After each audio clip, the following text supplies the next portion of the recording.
Happy birthday to you Lima. তুমি আমার বোনের জন্মদিনে সামান্য এই ফুলের তোরা উপহার হিসেবে নিয়ে এসেছো? তোর বয়ফ্রেন্ড তোর জন্য অন্য কোনো উপহার না নিয়ে এসে সামান্য একটা ফুলের তোড়া নিয়ে এসেছে শুধু। আপু তুমি এটা কি করলে? তুমি ফুলের তোড়াটা ফেলে দিলে। আরে ও আমাকে ভালোবাসে, ও আমার বয়ফ্রেন্ড, ও ভালোবেসে আমার জন্য এটা নিয়ে আসছে আর তুমি ফেলে দিলে। আপু তুমি এটা কি করলে? তুমি এই ফুলের তোড়াটা ফেলে দিলে কেন? আরে আরিফ তো আমাকে ভালোবাসে, ও ভালোবেসে এটা আমার জন্য নিয়ে আসছে। এই ফুলটা না আমার কাছে অনেক দামি, তোমার কাছে হয়তো বা ছোটো হতে পারে, কিন্তু আমি ওকে ভালোবাসি। ওর এই ছোট্ট উপহার না আমার জীবনের জন্য অনেক কিছু। এই চুপ কর তো, তুই উপহারের কি বুঝিস রে? তুই ছোটোর মতোই থাক। তোকে আমি অনেক আদর ভালোবাসা যত্ন দিয়ে বড় করছি। বাবা মা মারা যাওয়ার পর থেকে তো আমি তোকে কোলে পিঠা করে লালন পালন করে বড় করছি। তোর কিসে ভালো কিসে মন্দ সেটা তোর থেকে না আমি খুব ভালো করে জানি, বুঝতে পারছিস? তুই তো ছোট মানুষ, কার না কার সাথে রিলেশন করতেছিস, সে দেখতে কেমন বা তার ফ্যামিলি কেমন, সে গরিব না বড়লোক, এসব তো কোনো কিছুই তুই বুঝিস না। তুই ছোট মানুষ, এসব বিষয় না তুই নাক গলাস না। তোর থেকে আমি অনেক বড়, এই দুনিয়া সম্পর্কে আমি অনেক কিছু জানি। তোর কিসে ভালো হবে না হবে সেটা আমি বুঝবো। কোন ছেলে ভালো কোন ছেলে বড় লোক এসব মস্ত দেখে শুনে তারপর আমি তোর বিয়ের ব্যবস্থা করব। তুই এমন একটা ছেলের সাথে রিলেশন করছিস যে কিনা তোর জন্য সামান্য একটা ফুলের তোড়া উপহার নিয়ে আসছে, তা আবার তোর জন্মদিনে। ও যদি তোকে সত্যিকারই ভালোবাসতো না আর ভালো ঘরের ছেলে হতো, বড়লোক হতো, তাহলে সামান্য ফুলের তোড়া নিয়ে আসতো না, তোর জন্য দামি কোনো উপহার নিয়ে আসতো।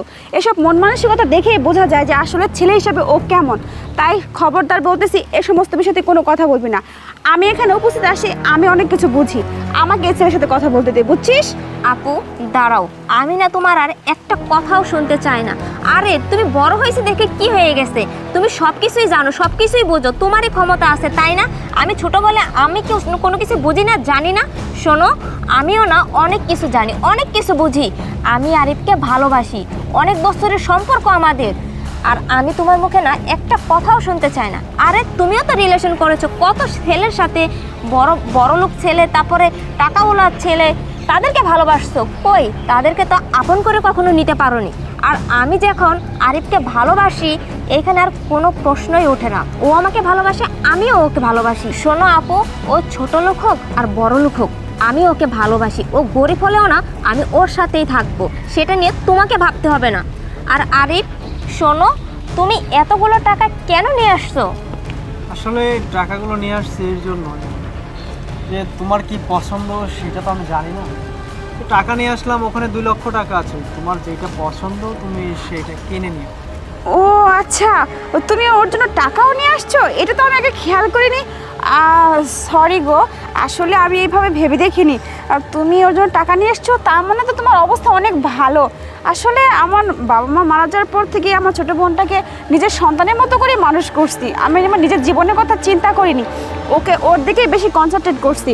তো আসলে আমি বুঝিনি, তুমি তো ভালো ঘরের ছেলে, তো আমাকে না ক্ষমা করে দাও, আমি না বুঝতে পারিনি।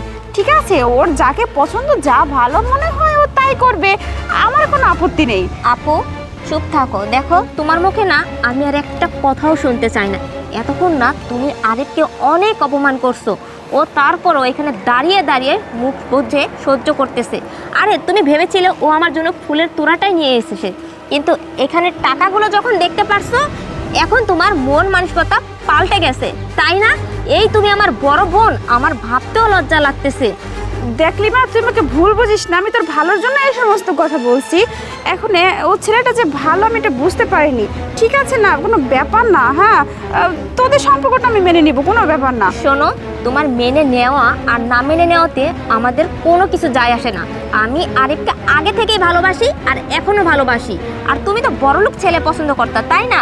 যাও না, তুমি বড়লোক ছেলের কাছেই যাও। আর আমি চলো, এত কথা বলে না। হ্যাঁ রে চলো। আরে তোরা যাচ্ছিস, আমাকে নিয়ে যাবি না? হ্যাঁ, ওই তো সামনে সিএনজি আসছে, ভাড়া দিয়ে আসো। আপনি বড় আপা হন তো, তাই আর কি নিতে পারলাম না, সিএনজিতে আসো। চলো।